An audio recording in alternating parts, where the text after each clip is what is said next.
의장님, 사무총장님과 각국 대표 여러분, 인류는 지금까지 수많은 위기를 극복하며 오늘의 문명을 이루었습니다.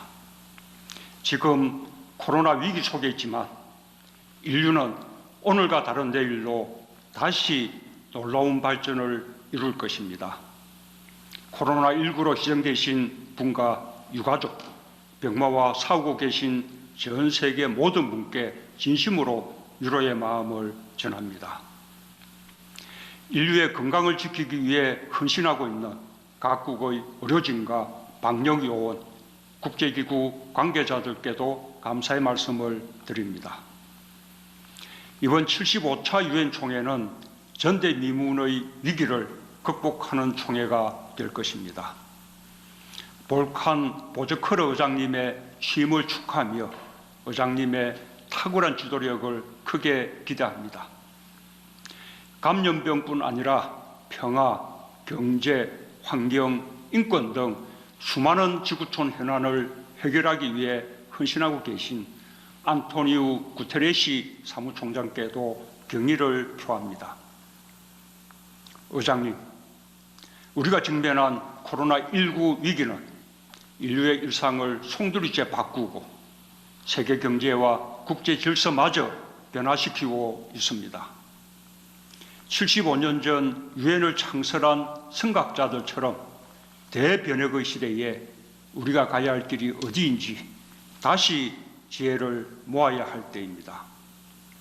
한국은 개방성, 투명성, 민주성이라는 민주주의의 핵심 가치를 방역의 3대 원칙으로 삼았고 국민 모두가 방역의 주체가 되었습니다.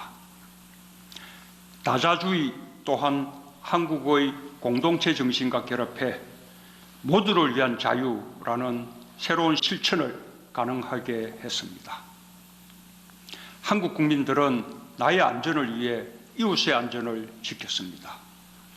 한국 정부는 국경을 봉쇄하지 않고 방역 물품을 나누며 이웃의 범위를 국경 너머로 넓힘으로써 방역과 경제를 함께 지켜가고 있습니다.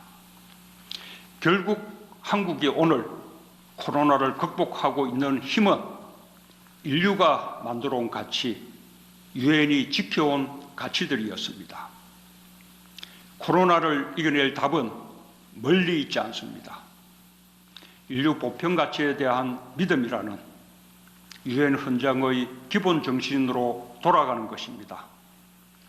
다자주의를 통해 더욱 포용적인 협력을 시작하는 것입니다. 선각자들은 보다 나은 세계를 꿈꾸며 유엔을 창설했고 인류 보편 가치를 정진시키는 빛나는 업적을 남겼습니다. 이제 코로나 이후의 유엔은 보건협력, 지속가능한 발전을 위한 경제협력, 기후변화 대응과 같은 전지구적 난제 해결을 위해 인류 보편의 가치를 더 넓게 확산시켜야 합니다. 올 한 해 각국이 벌여온 코로나와의 전쟁은 어떤 국가도 혼자만의 힘으로 또 이웃에 대한 배려 없이 위기를 이겨낼 수 없음을 여실히 보여주었습니다. 나는 오늘 포스트 코로나 시대 유엔의 새로운 역할로서 함께 잘 살기 위한 다자주의, 포용성이 강화된 국제협력을 강조해서 말씀드리고자 합니다. 의장님, 포용성이 강화된 국제협력은 누구도 소외시키지 않고 함께 자유를 누리며 번영하는 것입니다. 자국 내에서는 불평등을 해소해 이웃과 함께 나의 안전과 지속가능한 발전을 보장하는 것이며 국제적으로는 공동번영을 위해 이웃 국가의 처지와 형편을 고려하여 협력하는 것입니다. 무엇보다 중요한 것은 인류의 생명과 안전입니다. 유엔의 포용적 다자주의는 모든 나라에 코로나 백신을 보급할 수 있을지 여부로 첫 시험대에 오르게 될 것이 분명합니다. 백신과 치료제 개발을 위한 국제협력뿐 아니라 개발 후 각국의 공평한 접근권이 보장되어야 할 것입니다. 국제 모금 등을 통해 국제기구가 충분한 양의 백신을 선구매하여 빈곤국가, 개도국도 그 혜택을 받을 수 있게 해야 합니다. 한국은 세계보건기구와 세계백신면역연합의 세계 백신 공급 메커니즘에 적극 참여하고 있습니다. 한국은 국제백신연구소의 본부가 있는 나라로서 개도국을 위한 저렴한 백신 개발, 보급 활동에 적극적으로 협력할 것입니다.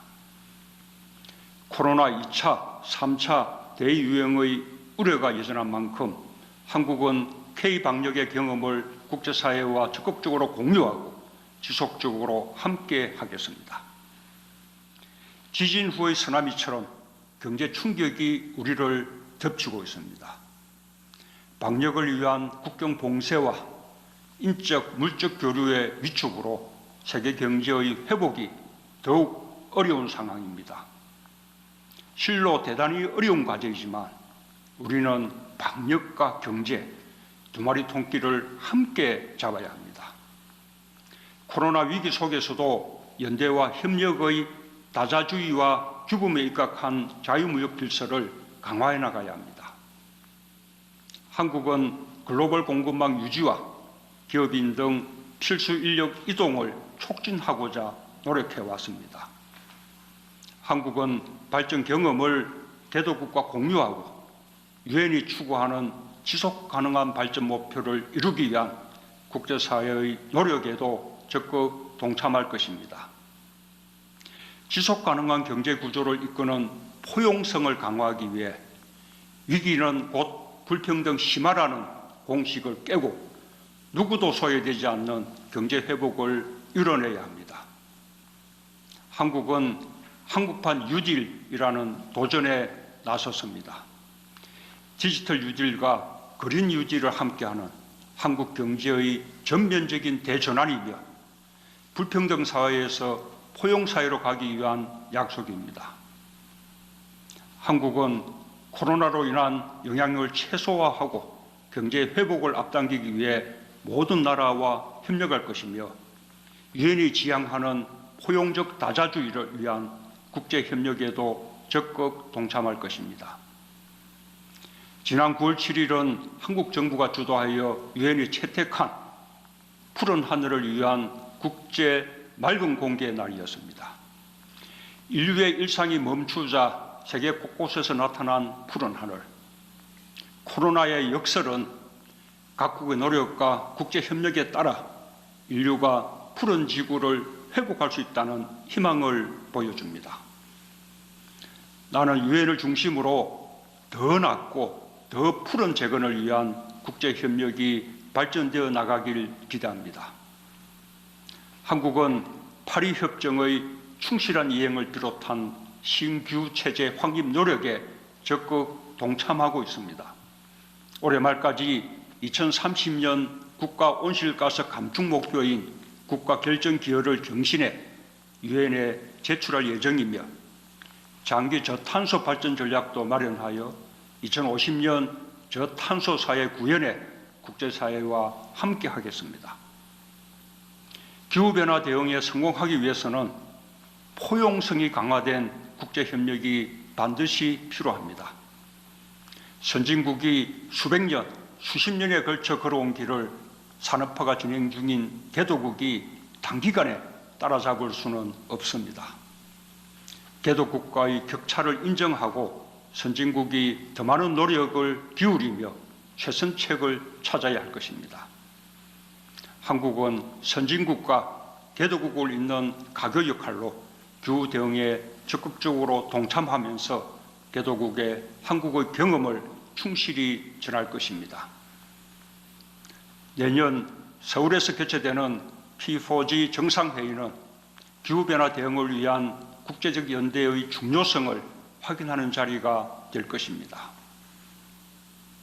의장님, 세계 평화를 실현하고자 하는 유엔 정신이 가장 절박하게 요구되는 곳이 바로 한반도입니다. 한국은 변함없이 남북의 화해를 추구해왔고 한반도의 벽화와 항구적 평화를 위해 꾸준히 노력하고 있습니다. 한국은 국제사회의 지지와 성원에 힘입어 평창 동계올림픽을 북한과 함께하는 평화올림픽으로 성공시킬 수 있었으며 세 차례의 남북 정상회담으로 이어졌습니다. 북미 두 지도자의 담대한 결정으로 이루어진 북미 정상회담은 대화를 통해 평화 프로세스를 진전시킬 수 있다는 것을 확인하는 자리가 되었습니다. 나는 지난해 유엔 총회 연설을 통해 한반도 문제를 풀기 위한 전쟁 불력, 상호 안전 보장, 공동 번영의 세 가지 원칙을 제시했고 비무장지대를 국제평화지대로 만들어가겠다는 구상도 여러분께 밝혔습니다. 하지만 지금도 한반도 평화는 아직 미완성 상태에 있고 희망 가득했던 변화도 중단되어 있습니다. 그러나 한국은 대화를 이어나갈 것입니다. 우리 모두에게 필요한 것은 한 걸음 더 나아가는 것입니다. 국제사회의 지지와 협력이 계속된다면 한반도 비핵화와 항구적 평화가 반드시 이루어질 수 있다고 변함없이 믿고 있습니다. 무엇보다 남과 북은 생명 공동체입니다.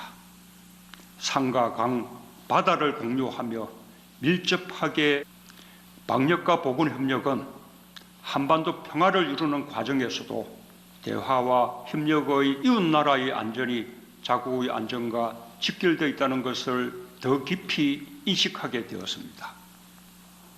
이제 한국과의 능력만으로 포괄적 안보 전부를 책임지기 어렵습니다. 한국과의 평화, 한 사람의 생명을 지키기 위해 국경을 넘는 협력이 필요하며 다자적인 안전보장 체계를 갖춰야 할 것입니다. 그동안 나는 남북 모두에게 도움이 되고 함께 잘 사는 평화경제를 말해왔습니다. 또한 재해, 재난, 보건의료 분야에서의 남북 간 협력을 강조해왔습니다. 나는 오늘 코로나 이후의 한반도 문제 역시 포용성을 강화한 국제협력의 관점에서 생각해 주길 기대하며 북한을 포함해 중국과 일본, 몽골, 한국이 함께 참여하는 동북아시아 방역보건협력체를 제안합니다. 여러 나라가 함께 생명을 지키고 안전을 보장하는 협력체는 북한이 국제사회와의 다자적 협력으로 안보를 보장받는 토대가 될 것입니다. 특히 올해는 한국 전쟁이 발발한 지 70년이 되는 해입니다. 한반도에 남아있는 비극적 상황을 끝낼 때가 되었습니다. 이제 한반도에서 전쟁은 완전히 그리고 영구적으로 종식되어야 합니다. 한반도의 평화는 동북아시아의 평화를 보장하고 나아가 세계 질서의 변화에 긍정적으로 작용할 것입니다.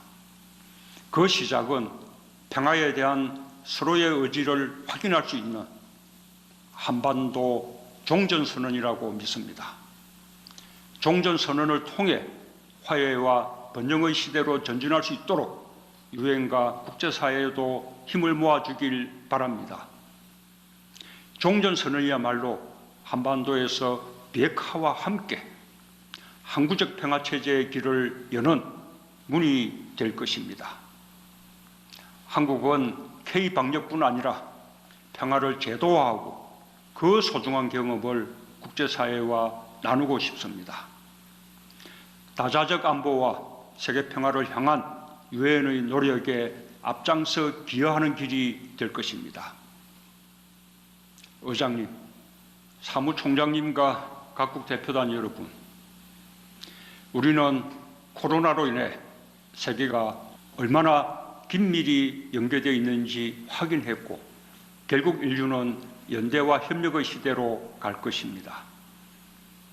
우리는 미래를 준비하면서 동시에 우리가 사는 오늘 또한 변화시켜야 합니다.